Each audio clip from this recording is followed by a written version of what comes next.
Perseids.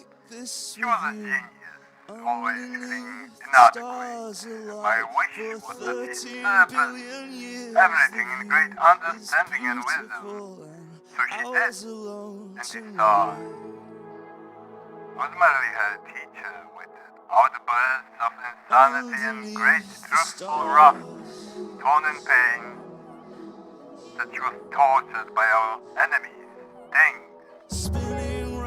Oh girl, do you remember the time when you surpassed Bridget Bardot in that voluptuous grin wearing a loose white shirt in the ethnographic museum?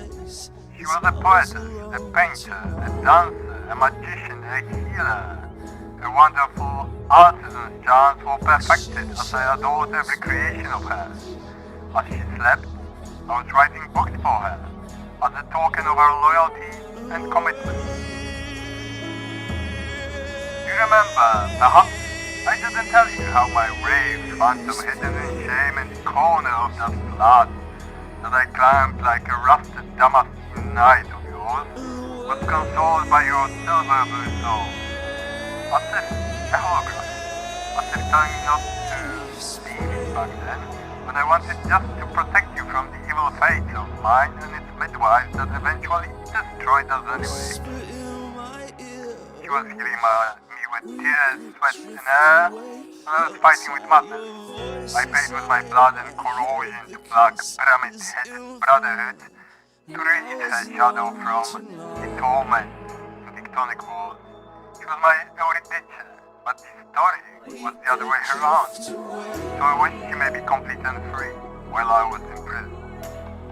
Oh, do you remember, girl, how angry you were when I prayed to the Samogitian god and you wanted to participate? Yet, still young, I gently wanted to demonstrate some future to us. And the old gentleman soul revisited us back then, in full splendor and crown. She wanted to discover the gist of it, mathematics of the universe, the meaning of her presence, like a lost child in the mire of existence.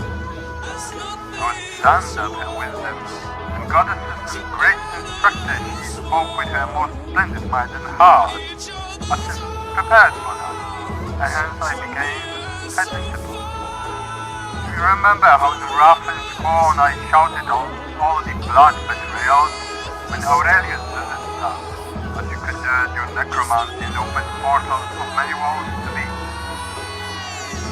She was a lioness, roaring soul, kind and gentle, yet strong and brown, as if destined by hells and heavens for us to charge through the world.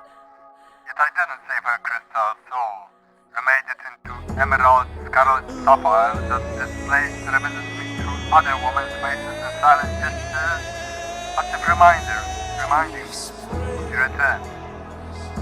Remember the Smedo, in our silent epithalamium, was the spirits and God who invited you were gladly embraced by springtide moon.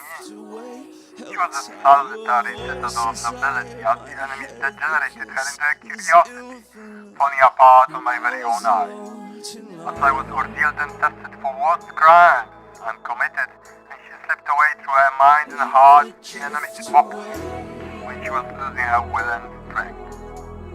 You remember all the countless rites, ceremonies that we engaged in on behalf of God, the world and men.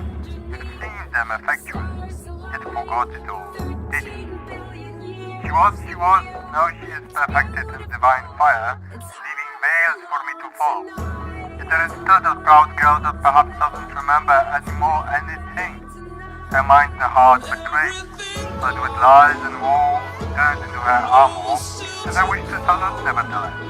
I just wish that all of what she ever was in her finest will rejoin, that Capricorn uttering words, as she looks into the books and disperses blessings with her wise old eyes and white hair, that once consoled me. For that too was my wish, that if we part, she will carry on as a priestess with her silent force and insight. Well, I remember, and I leave this as a silent sword for the mortal girl, to carry on, until you will gather all the threads and remain as you are, complete